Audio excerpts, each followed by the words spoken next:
jamming. Oh, listen to all that. One can get hurt doing that.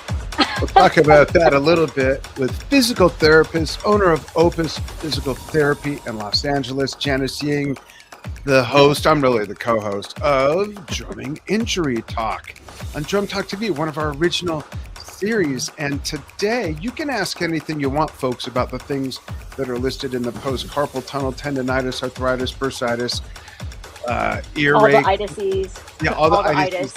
Maybe not appendicitis, but sciatica is a big one. And that's going to be our focus.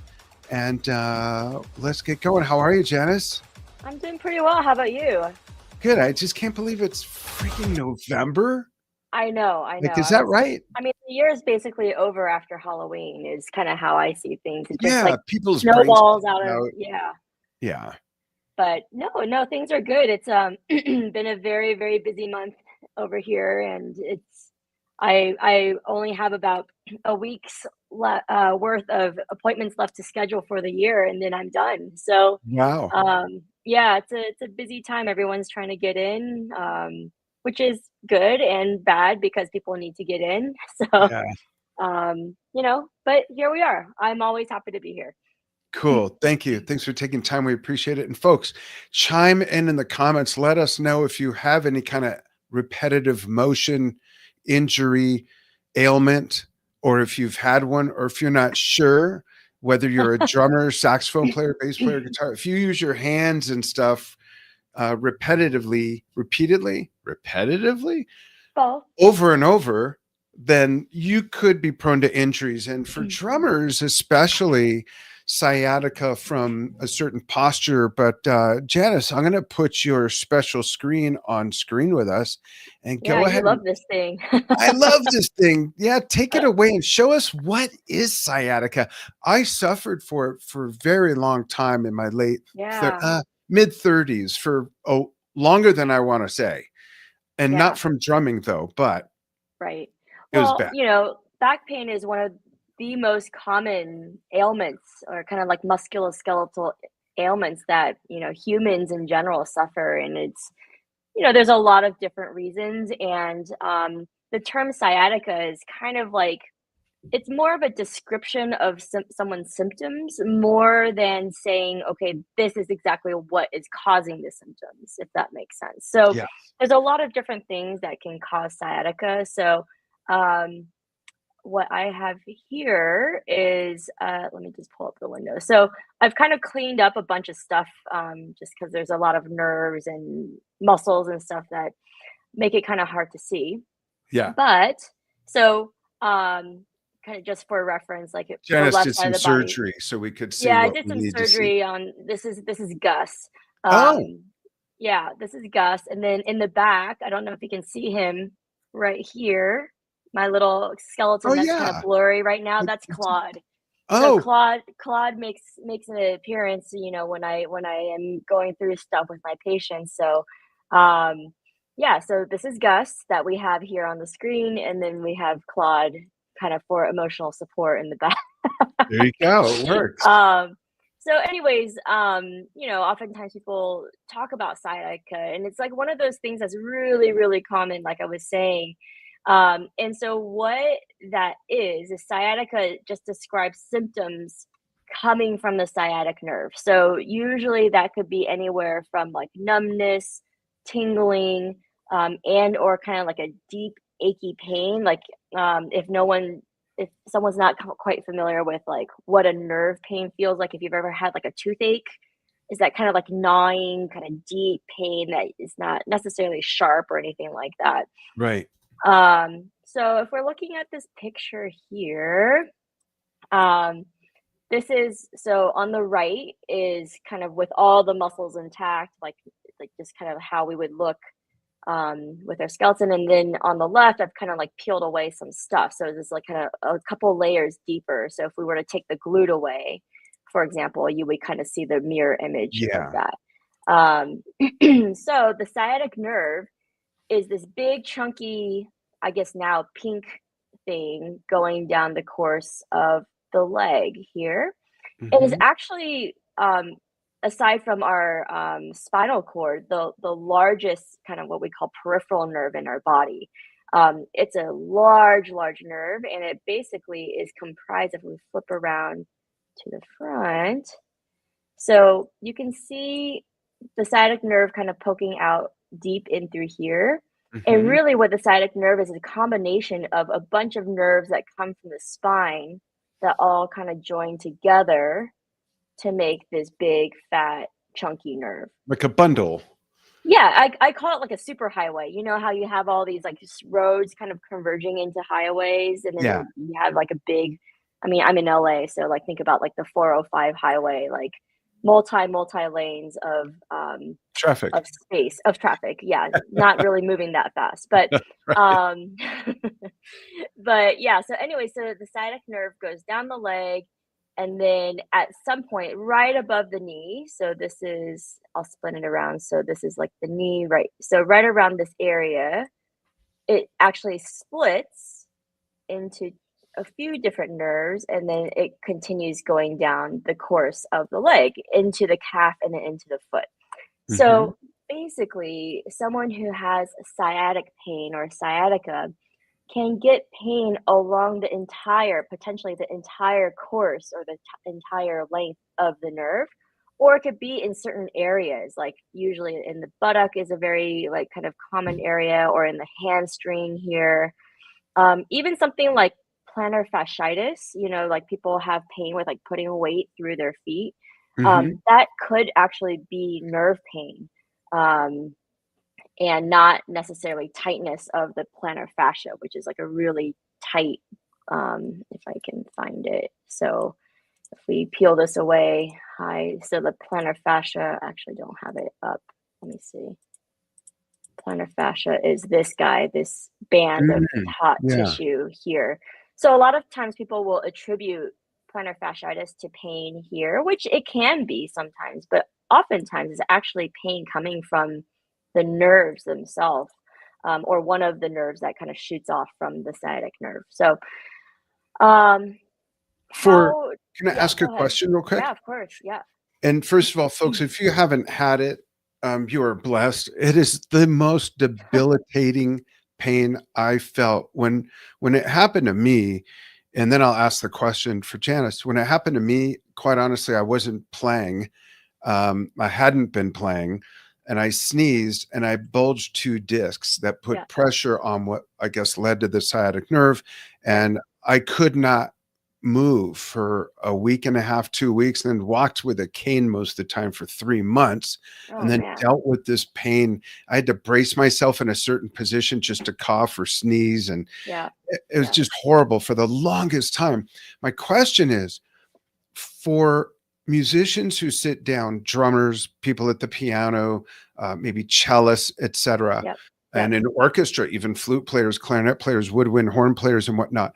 What causes it? Is it prolonged sitting? Is it bad posture? Is it overdoing it in a different area, like lifting stuff they shouldn't the wrong way, and then sitting a lot makes them susceptible? What are some of the causes people can prevent? Yeah, that's a great question. And so a lot of it can due to like your age. And so people who are younger who experience low back pain or sciatica ha- are usually more likely the source of it coming from their spine, and their disc.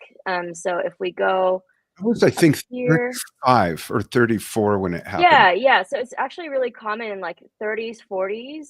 That's usually what we're talking about is God, let that me was 30 hide. years ago. That's crazy. So if we hide some stuff, hide some more stuff. I don't know why the kidneys showed up, but here we are. Okay, so here's your spine. So you have every segment starting from your neck all the way through the lumbar spine. And then so the lumbar spine is all through here. You have 5 levels of the lumbar spine. And in between every segment of the spine, we have these little discs Mhm. here. And they're kind of like they're little like shock absorbers. They're like little squishy pillows.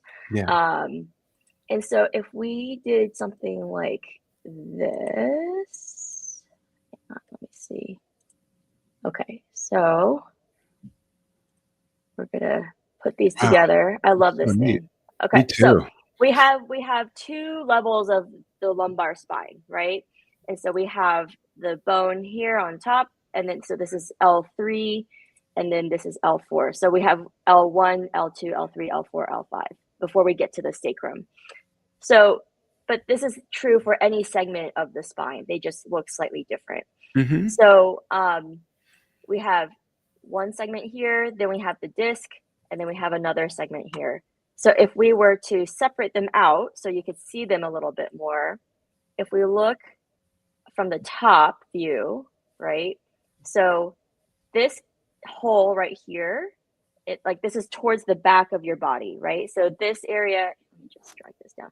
This area here is like the pokey part that you feel on your back. Like if you were to curve forward, you might feel that Yeah. pokey part stick out a little bit. Yeah. And then this is the hole where your spinal cord travels through. Hmm. And then this is the front of the spine where you're putting most of your weight through, right? Right. Where That's each the of those column. cushions are in between. Right. And so the cushion would fit within this space in between every segment. This is just kind of so it would look like this, right? Hmm. Straight down. And then if we explode this, we can see the disc a little bit better.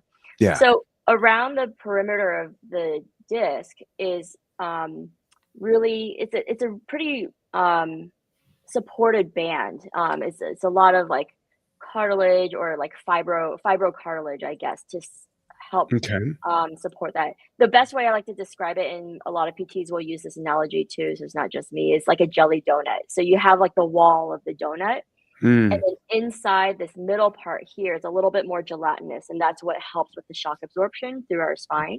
Makes sense. Yeah. But sometimes what happens is that the wall of this ring, maybe part of it or a portion of it gets compromised where it becomes weaker.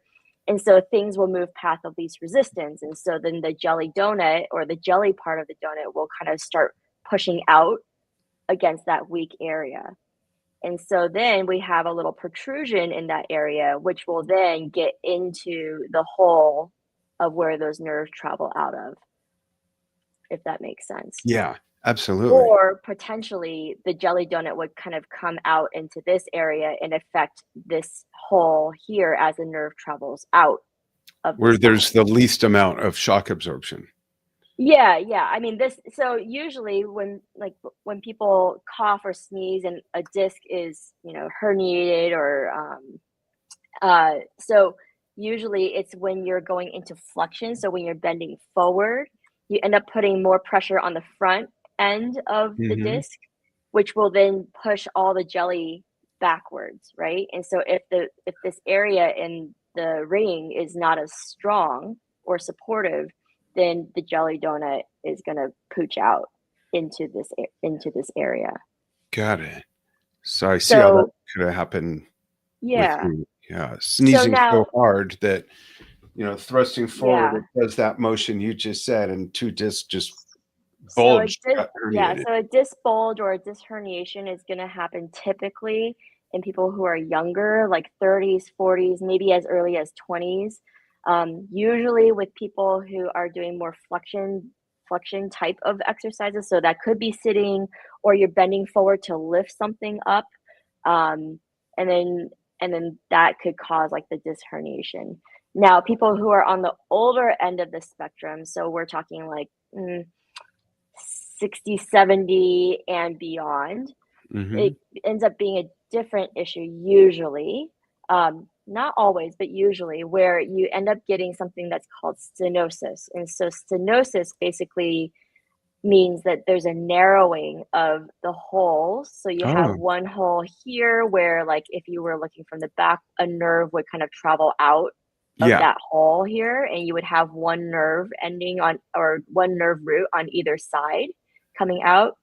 And so sometimes this hole where the nerve is traveling out of becomes narrowed because there is maybe like more like arthritis or bony growth into it. Yeah. And so then that nerve gets encroached upon, and so that could irritate the nerve or just limit how well it's moving or traveling. And so those people who experience stenosis is going to be more when they're moving backwards or they're standing upright, or when they're like on their feet versus sitting. So you can see how there's like different causes in different Yeah. positions. And so a lot of times when I'm talking to someone who has low back pain, a really common question, probably one of the first questions will be like, well, what's more comfortable for you? Do you find Hmm. more comfort in standing or sitting, or is it that you're moving around all the time? Like what feels better to you? And that gives me a lot of information as to kind of starting to make my list of potential things that it could be. So yeah, So that's if a kind of drummer sits, like you may remember me showing the pictures of some drummers yeah, that sit more like this, like hunched over. right. Kind of like Are how, they yep. more susceptible? And does the height and angle of their legs, femurs, have anything to do with that, or just the posture of their spine?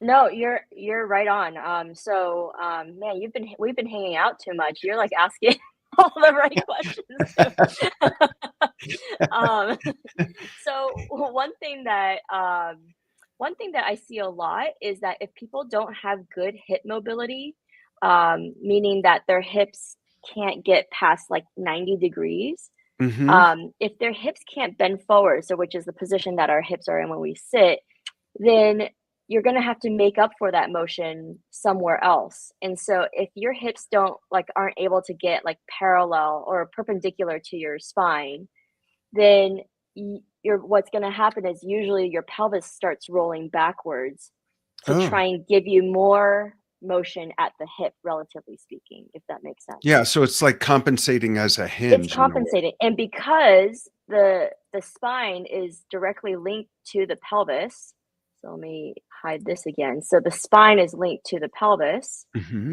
Oh, I don't know what happened. Where did my segments go?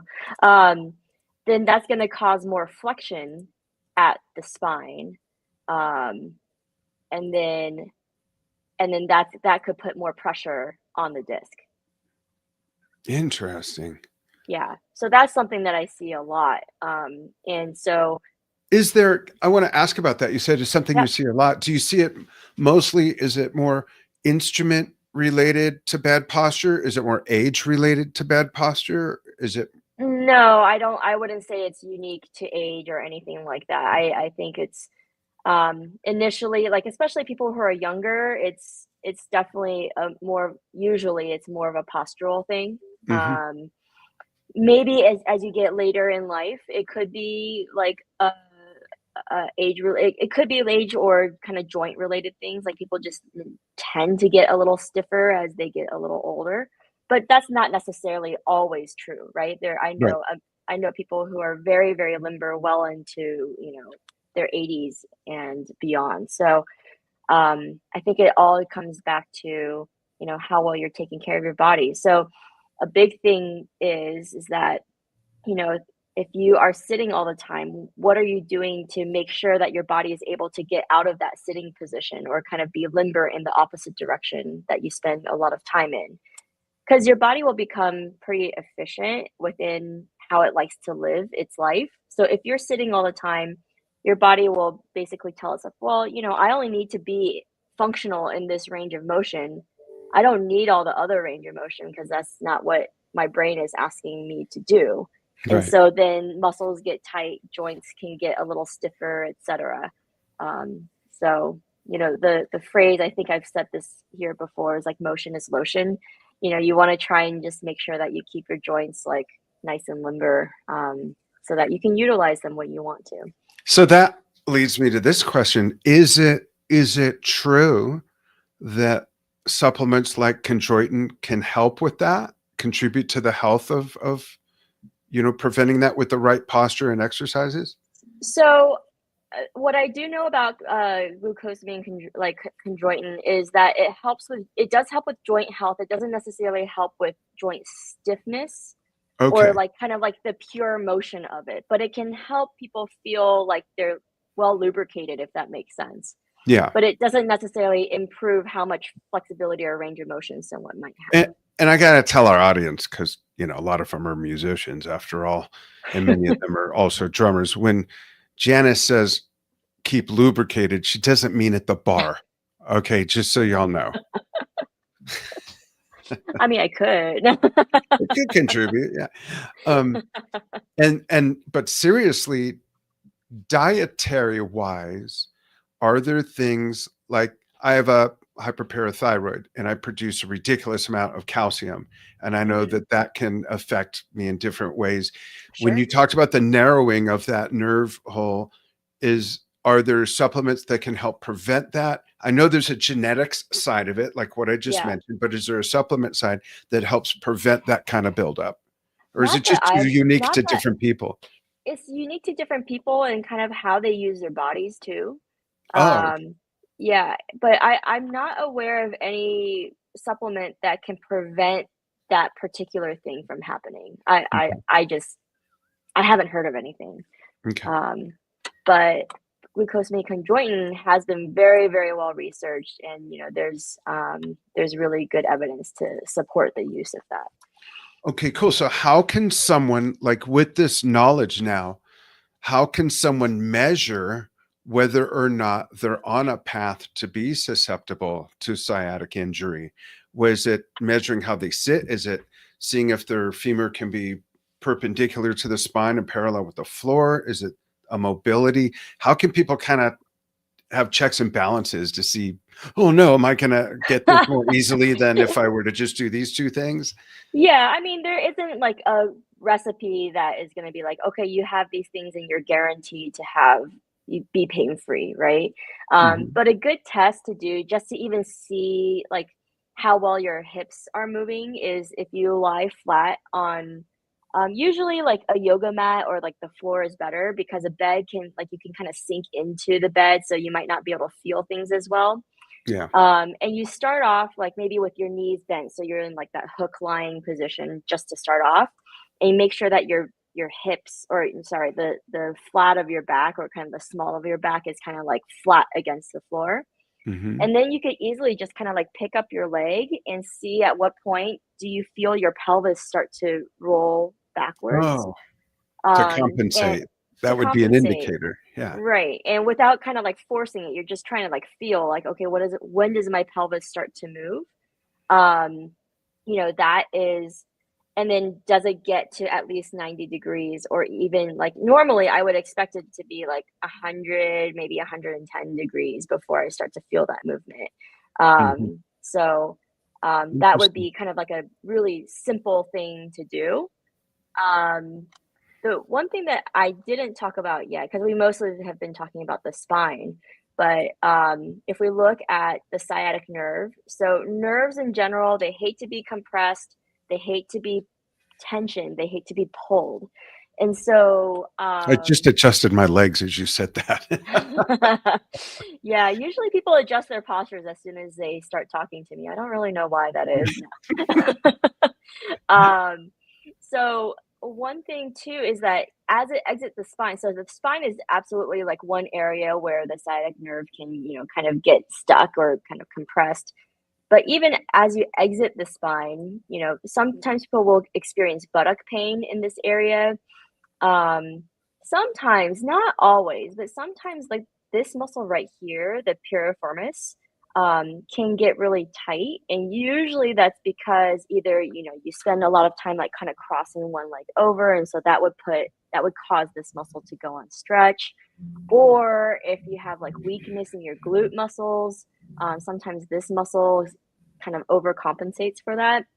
But sometimes this muscle can get tight, and then it can cause compression down like onto the sciatic nerve. It can also get stuck potentially like in the hamstring area too. And so it's actually pretty common where people are like, oh yeah, I stretch my hamstrings all the time, right? And I was like, okay, well, where do you feel the stretch? And they're like, oh, I feel all the way down to my foot. I hate to break it to you, but if you feel a hamstring stretch all the way to your foot, you're not stretching only your hamstring, you're stretching your sciatic nerve. Yeah. And if we know that sciatic nerves or nerves in general don't like to be stretched, you could be potentially exacerbating the issue. So if you were to do a hamstring stretch, and that could be as simple as just, if you're sitting in your chair, you put one leg out, you straighten your knee, and then you like hinge forward at your hip. You should feel a stretch kind of down the back of your thigh, and that stretch should, in theory, go no further than just beyond your knee, like just on the other side of the joint line. If it starts to go into the calf or into the foot, that's definitely going to be more of a nerve stretch, more so than a muscle stretch. So interesting. Yeah. You mentioned, that you see a lot of this. Of the cases you see, how many are mostly sitting musicians, and of those, how many have been drummers, like percentage wise, not exact numbers, but is there a common thread that you see in that? Definitely more sitting, like musicians who sit. But I mean, you also think about how most of us live our lives, right? Both of us are sitting right now in front of Yeah. computers, or are Yeah. we sitting on our phones all the time, etc. So it could be playing related, but it could also be just like life related, or how we live our lives these days. Yeah. But yeah, definitely I would say like people who sit more are probably a little bit more susceptible to experiencing low back pain than not. So that is definitely something to be considering. Interesting. That muscle that's highlighted right now. Oh, the piriformis. Yeah, I'm sure that's where I have felt like a knot before. Yeah. And that's that one that constricts and then puts the Right. pressure on the nerve because of that, right? Yeah. So sometimes what happens is like the muscle will actually go into spasm because the nerve is like really irritated. So it'll just kind of cause everything around it to like spaz out. Mhm. That it ends up being kind of like a vicious cycle where it ends up putting more compression on the nerve, and the nerve gets more irritated. And then on and on we go until we kind of address the issue.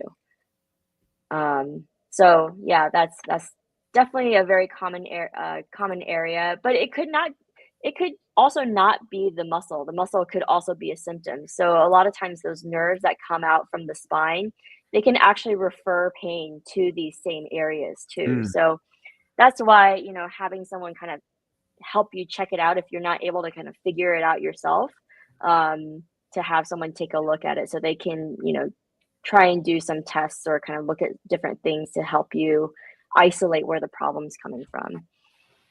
So when it comes to sciatic pain, what is the therapy? Is it motion? Is it heat? Is it massage? Is it ice? Is it jacuzzi? Like any or all, or is it different depending on the case?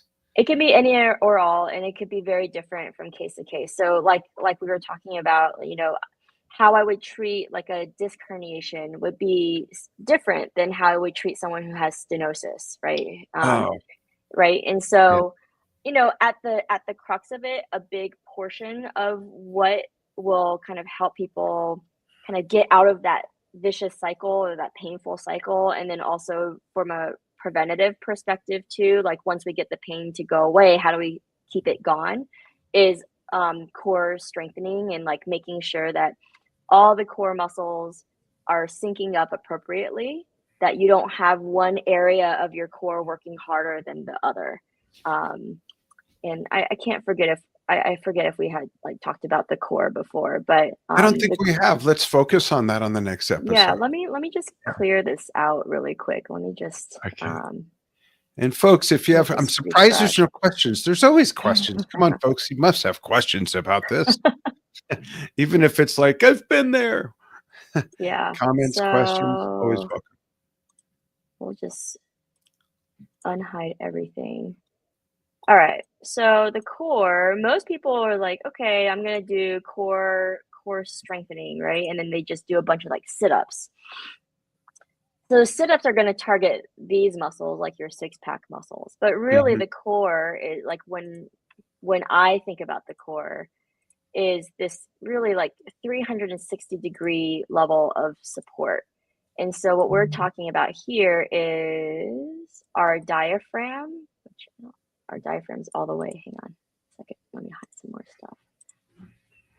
Our diaphragm, which is this big balloon shaped muscle, kind of like that sits underneath our rib cage. Mm-hmm. And so when we breathe, the diaphragm goes downwards to make more space in our chest to pull more air in.